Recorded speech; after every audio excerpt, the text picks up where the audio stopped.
All right, what is up, guys? So today we are going to talk about good old progressive load.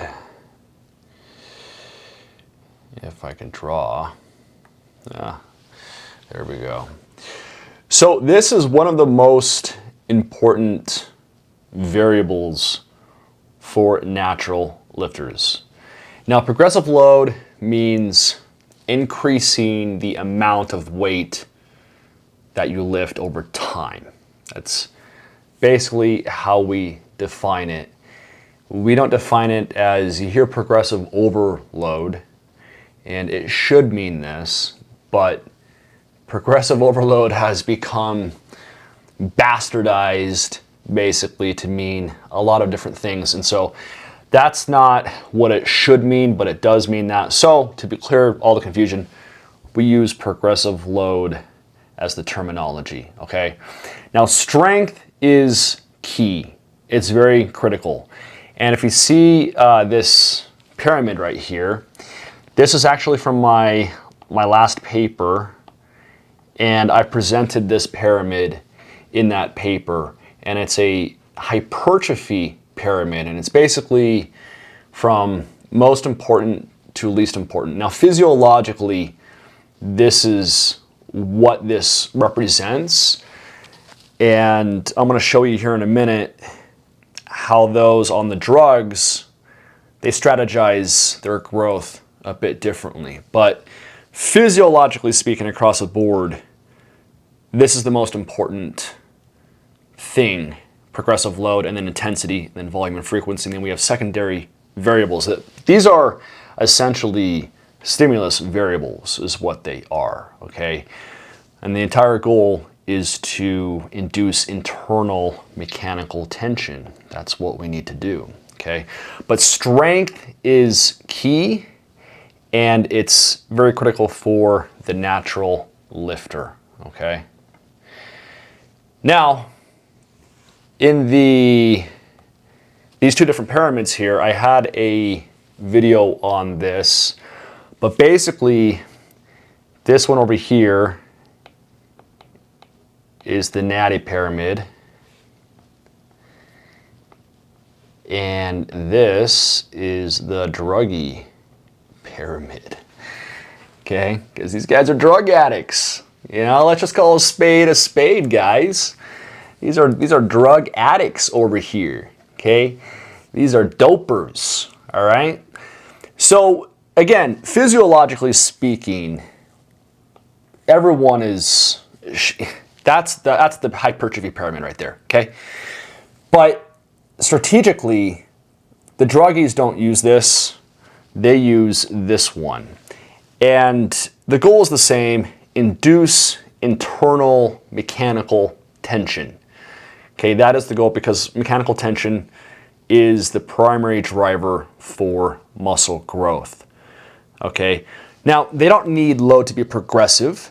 They just need some kind of load, right? They just need some kind of congestion, if you will, in the muscle.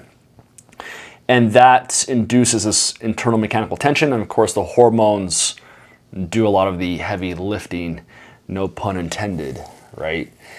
Now, the reality is, we naturals, we have to get stronger, all right?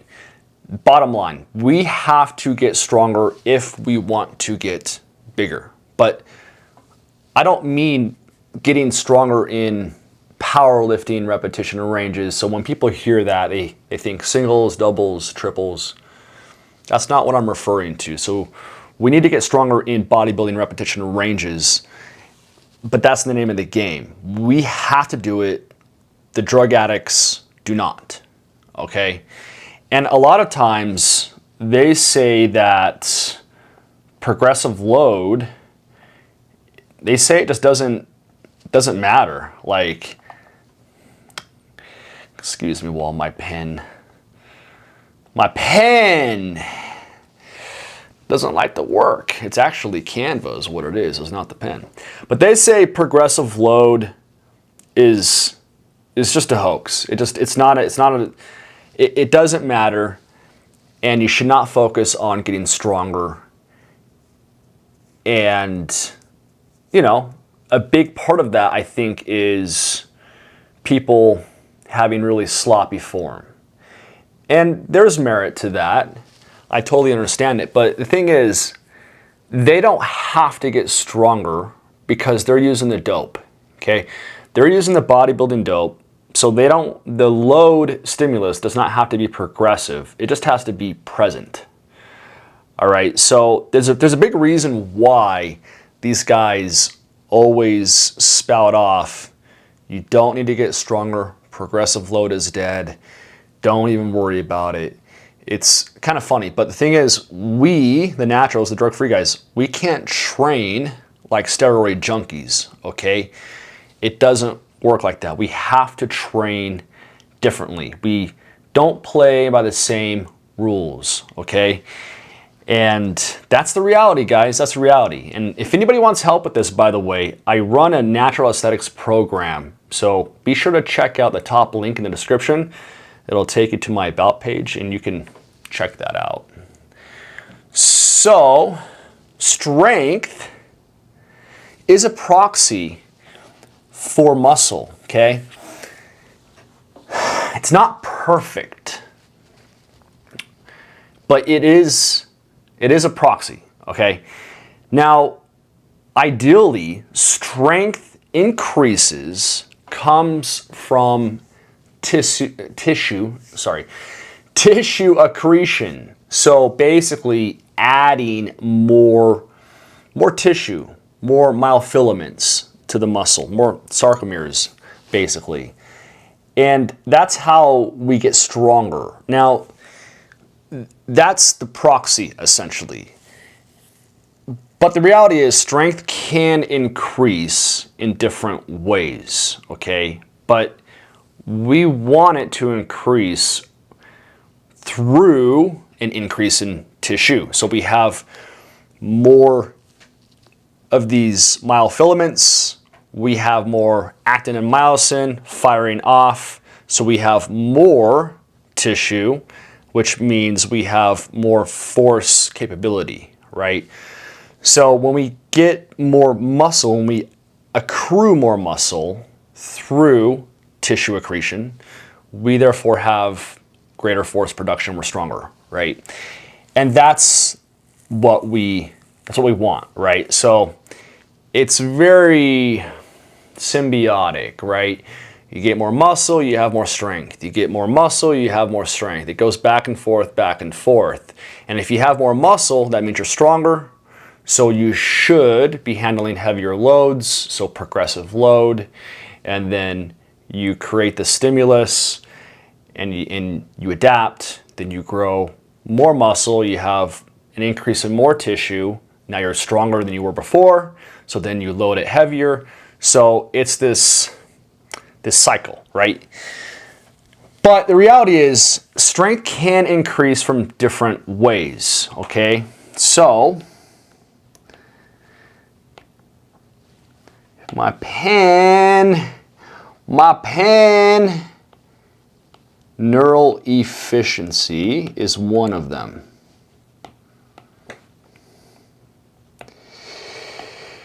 Yeah, guys, I apologize for this because this is a problem.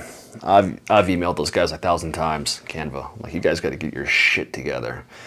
Fix it, right? So basically, neural efficiency, this is basically your nervous system getting better at recruiting muscle fibers and producing more force.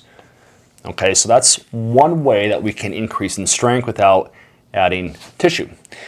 Now, the next one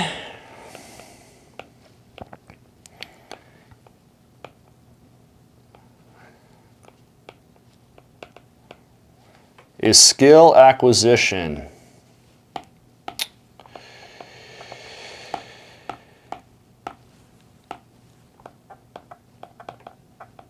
Skill acquisition. Now, this is simply just learning the movement and figuring out the coordination, timing, and basically the control, so the movement starts to feel more natural, not awkward. You see this more so with like free weights, dumbbells, barbells, less with machines, although there is skill acquisition with machines as well. But that is a way how you can essentially get stronger without adding any muscle. So the next one is just simply better bracing. Okay, now this is learning how to create full body stability by you're locking in your core so the force transfers better. And all of this, by the way, improves as time goes on. Okay, but again, this is yet another way where you can eke out more strength by just simply bracing better. So greater stability, right? And the next one is leveraging. Now, this is positioning your body and joints in a way that gives you better mechanical advantage so you can produce more force with the same muscle. And you typically will see this even in advanced lifters that are trying to get another repetition or two. Well, this happens with everybody, especially with the free weights, right? Going back to the skill acquisition. But you'll see these mechanical shifts from repetition to repetition. And you see this again more with free weights, where especially if you're pushing hard close to failure, that you'll see these little mechanical shifts that happen from rep to rep. And of course, when I train people, I see this, right? So as it gets harder, subconsciously, your body wants to get out of the situation. It doesn't want to stay in it, right? It's like, you know, fuck this. This is brutal. I want to be done. So it tries to run away from it. And so subconsciously, your body will do little things to get out of the situation. But that's not what we're trying to do. We're trying to really focus on the muscle and target the muscle, right? So when I train, of course, you see this as part of coaching, right? You see this actually transpire, and you adjust people accordingly if they're getting all crazy, right? They start CrossFitting their reps. You better catch them. So now all of this stuff right here, guys, this is like a demonstration of strength, okay? So even though strength is a proxy, right? Like I said, it is not perfect because we have different components of strength where, you know, you will appear that you're stronger, but that doesn't mean that you added any muscle, any tissue, right? So this is more of a demonstration of strength instead of actual strength from more myofilaments, right? So just be aware of that. But it is, in my opinion, one of it's a performance marker. It's probably the best performance marker other than visually seeing yourself grow. It's a very objective way to view your training, okay? So the deal is increasing loads you have the opportunity, can induce greater internal tensions on the muscle. And remember, our goal is mechanical tension. How do we induce mechanical tension? All right. So there's different ways. Of course, again, we have these stimulus variables in how we go about inducing this internal mechanical tension. But to make this real simple, when external load increases, this has the ability to induce greater internal mechanical tension, right? So we have external load and it goes up. So progressive load, right? We increase weight over time. Now that has the ability, it has the capability, shall we say, to induce greater mechanical tension inside of the muscle, all right? So that is the idea, really, very simply put, why we want to increase over time, why we want to increase weight, why we want to increase load over time. And it also keeps your effort honest, okay? So I'll have another video on intensity of effort, but it keeps your effort honest because, again, it's a performance marker, it's objective, right? So you see this number, and again, the caveat always is you're not getting sloppy, right? You're not CrossFitting your reps over here. So you maintain good form. You're not just flinging weight around. But you see this number objectively, and you bump it up in weight for the next session or a week later or 2 weeks later. So over time, you go up, right? There's different ways to do this, but over time, you go up. And that in itself is going to increase that absolute load, which is increasing weight, right? It's going to, absolute intensity is what it is, right? Increasing load will increase relative intensity, which is in the moment. So just because it's heavier, your effort per repetition will actually increase, okay? Because it's heavier. Like per repetition, you're handling heavier loads than you were prior. So it does keep your effort honest. Again, caveat being, if you're not just CrossFitting your reps and just getting sloppy, right? But bottom line, you must give the body a reason to adapt, okay? You've got to force the body to evolve. So growth, it only happens when you push past what you're used to. So if the body isn't challenged, guys, it doesn't have a reason to adapt, right? So stop doing fluff sets, right? And get very intentional. No fluff. We don't like fluff sets, okay?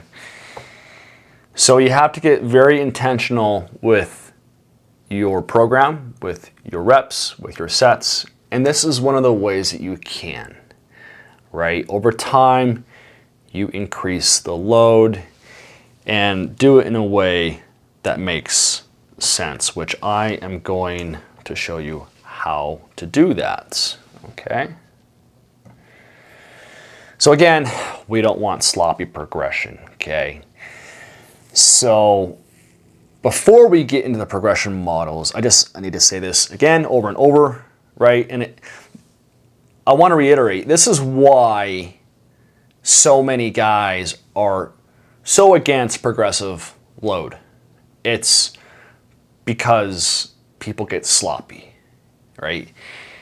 And I've seen it myself with other trainers, and in particular, HIIT trainers, where in HIIT, HIT, part of HIIT is load progression, which I love, but I've seen some wacky stuff happen. This happens in CrossFit too, right? You go after, you chase that PR, and you sacrifice everything else, just get the PR, all right? So that's not what we're doing. We don't want sloppy progression. We want clean progression, okay? So after you dial in your form and things are good, then you can begin to progress, okay? So no CrossFit in your reps. Don't IFBB Pro.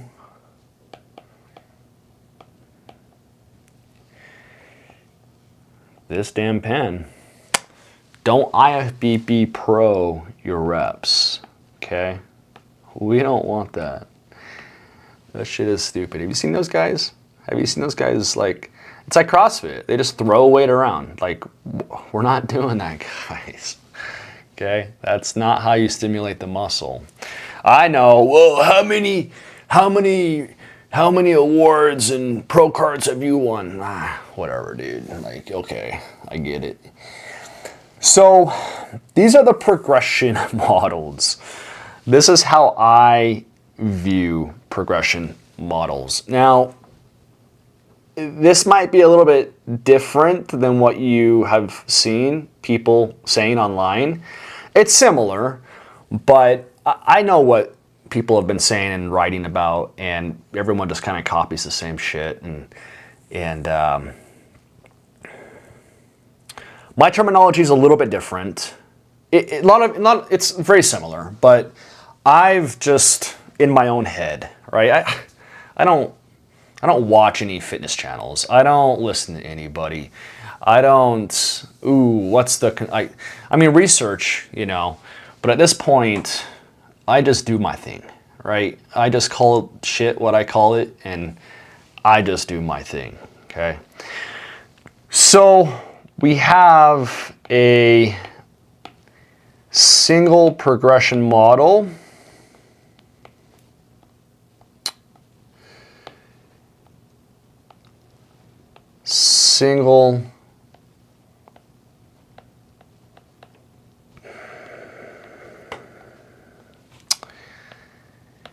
Dude, I'm telling you. I'm fucking telling you. This is enough to like piss anybody off right here. All right, so we have a single progression model. It's not going to want to write. We have, within single progression model, we have a rep progression, and we have a,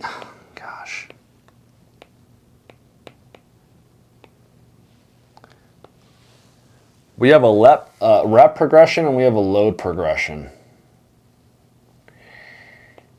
Yeah. It's 100% Canva here, guys. I like Canva, but it's not very nice to the Apple Pen. I can tell you that right now. And it has nothing to do with the Apple Pen either. So we have a rep progression, and we have a load progression, okay? Now this is the single progression model. Now, a rep progression is very simple. We add more reps with the same weight, okay? And a load progression is you add more weight with the same reps, all right? Then we have a double progression. And the double progression, to me, is you do both in the same set.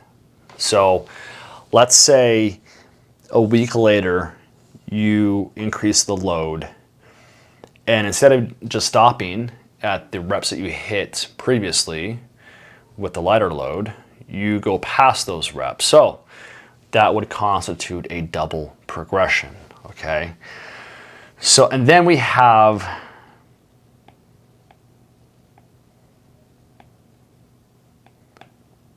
dynamic. Maybe I just have to write slower. That might be it. So then we have dynamic progression. So this is adapted progressions on the fly, but based on your current capability. All right. Now, single progression is straightforward. Double progression is straightforward. So we are going to talk about dynamic progression. All right, the other two are pretty self-explanatory. Now, dynamic progression is optimal, okay? If you can do dynamic progression, it's better. Now, this just means just adjusting on the fly inside of the session.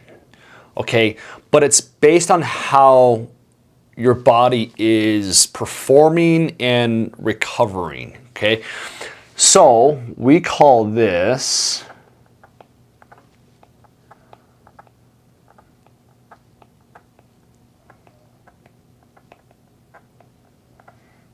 I have to write slow, guys.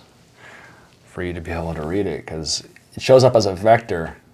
That's how it does it with the Apple Pen. So this is called auto regulation. All right. Now, the best way to gauge this is by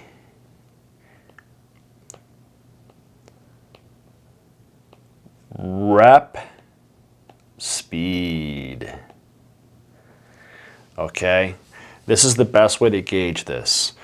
So if the first repetition feels light, right, and it moves faster than usual, then this is a sign that you can adjust your progression on that day in that session. That, I believe, is the best indicator. All right, it doesn't matter if you wake up feeling great, if you wake up feeling okay.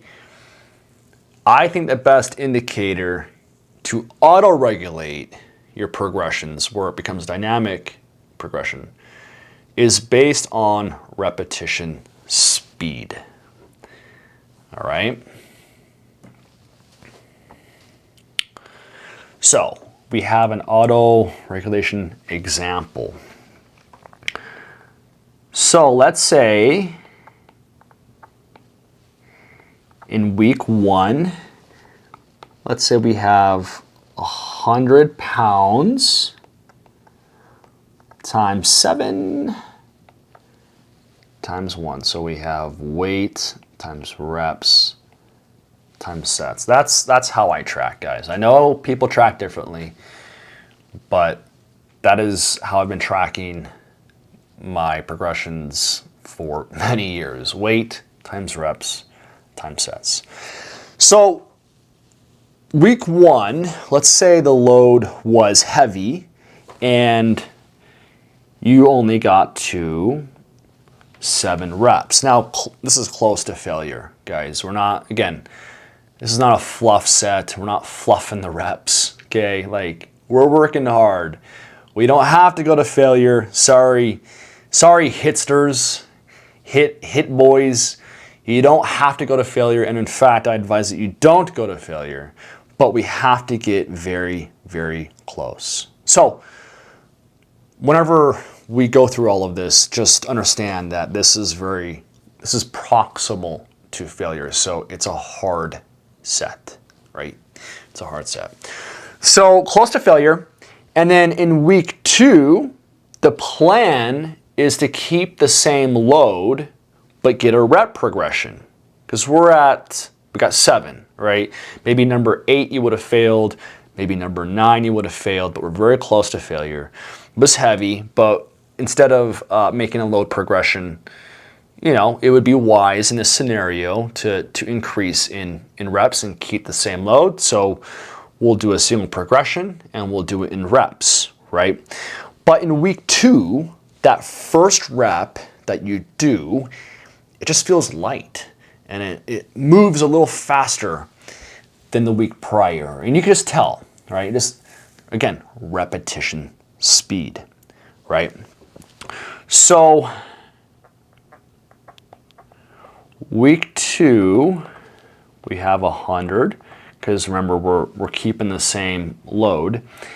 And we do 1 rep and we're like, ooh, this rep feels kind of light. Like, I think I could go heavier. So you would then you wouldn't complete it, okay? I mean, you could, right? Blow past and do 12, 13, 14. There's different ways to do this shit, guys, okay? I'm not saying this is the end all be all, right? I'm just giving you an outline of how you can do dynamic progressions. But you do that first repetition, it feels lighter and you move it faster. Stop, right? Auto-regulate that set. Stop, go heavier, make a load progression, but also try for a rep progression, okay? So you stop, and instead we go 10 pounds up, and let's say we make a rep progression too. So what I would call this is a dynamic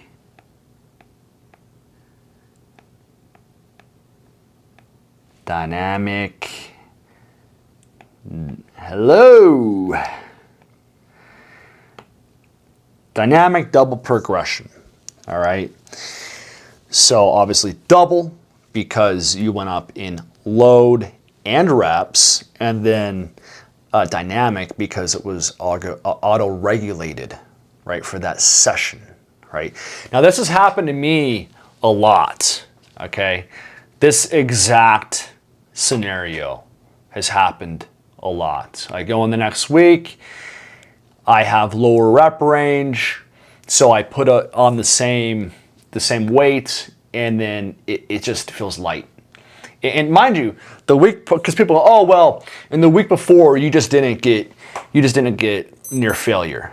That's what happened. So you just weren't even pushing yourself in week 1 or whatever week it was, right? You just weren't even pushing yourself in the week prior, and so that's why the next session, the week after, you could go heavier and make a double progression. No, because my sets are all hard. They're proximal to failure, if not to failure. I have to actually rein myself back in. It's difficult because I always want to go balls to the wall, but it's not the best thing to do. Despite what the hitsters say. Come at me, bro. Come at me. So this exact situation, the scenario has happened to me where, the week prior, I had this, this progression, and I had 6, 7, 8, whatever, but then I moved the weight faster, and I went heavier, and I made a double progression a week later, and of course, proximal to failure. So it wasn't a fluff set, guys, okay? We don't do fluff sets. But this has happened to me many times, so it is literally a dynamic double progression, okay? So this is why dynamic is better. So instead of staying on the same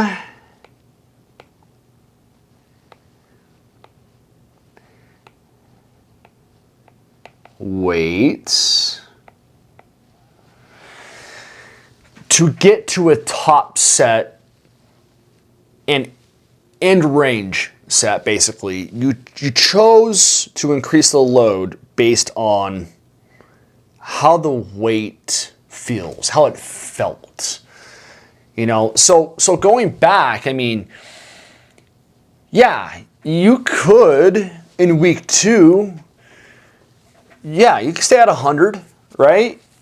You can stay at 100, and then we're just going to stay at 100, play it safe, right? And we'll just get more reps, and you could have gotten 13. And guys, there's different ways to do this, right? You could have done one set like that, and then the second set, of course, heavier, right? There's many ways to do this. So, yeah, you could have done that, but I think a better option is, if you can increase the load now and auto-regulate, do it, right? So, if the weight feels heavier though, like if you come into week 2 and it does feel heavier, like the week prior, right? It doesn't move as fast and it's the same weight, right? Then you don't increase the load. You would then just try to increase the reps, right? So it's auto-regulated based off of how is this weight feeling right now, right? So yeah, that's how I would do it. If you're feeling great and that weight feels easier, then guys, you base it off of speed of movement and you just adjust your progression. That's how simple it is. That's what makes it dynamic. And again, you can do a dynamic single progression, load or reps, or you can do a dynamic double progression, load and reps, okay? So, when you increase load, our goal is to basically match the previous reps, right? Or ideally, increase the reps. So when you do increase the load, then you don't want to have a regression in reps. Yes, it's a heavier weight, it's a heavier load, but we're not trying to regress in repetitions. So when you do have that load increase, you need to basically match the reps that you hit prior or exceed the reps, okay? So in my mind, again, this is Jay's POV, all right? You guys can take it or leave it, stick it up your ass, I don't know, do something, do whatever you want with it, right? But this is what I think, guys. So zero progression, let's say week 1, we have 100 times 7, and then in week 2,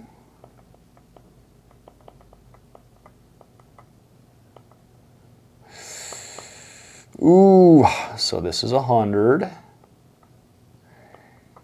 and let's say you go 105, and for some reason you hit 6. That, guys, is zero progression.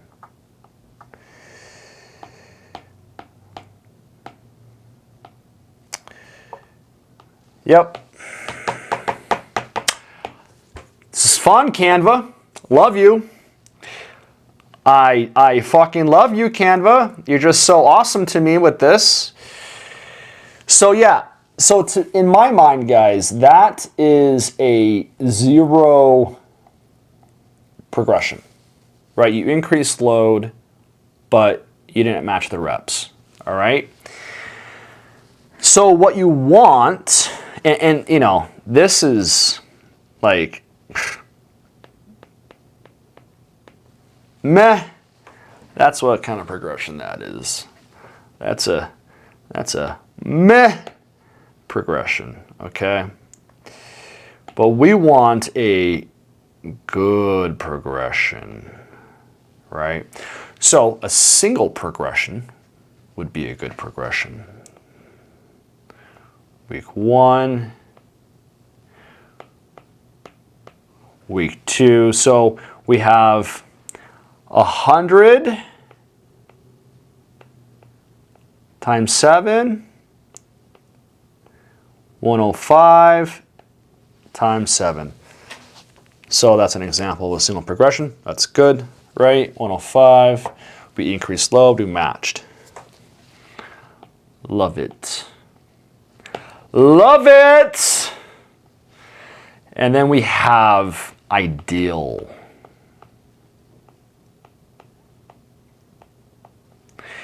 And can you guess what this would be? This would be a double progression, guys. So we have 100 times 7, 105 times 10. Double progression. We increase load, we increase in reps. That is ideal. Doesn't always happen, but if you increase load, then try to match. Try to match, okay? Now, the last thing I'm gonna leave you with here, guys, but this is pretty important. The order can affect the outcomes. So this, in my opinion, is another form of dynamic progression, okay? It's smart to adjust your exercise order based on the previous session performance. Now, this is more applicable when you get deep into your mesocycle.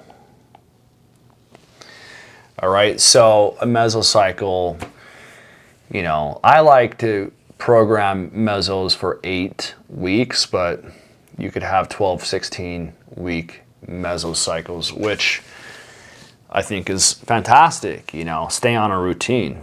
None of this muscle confusion.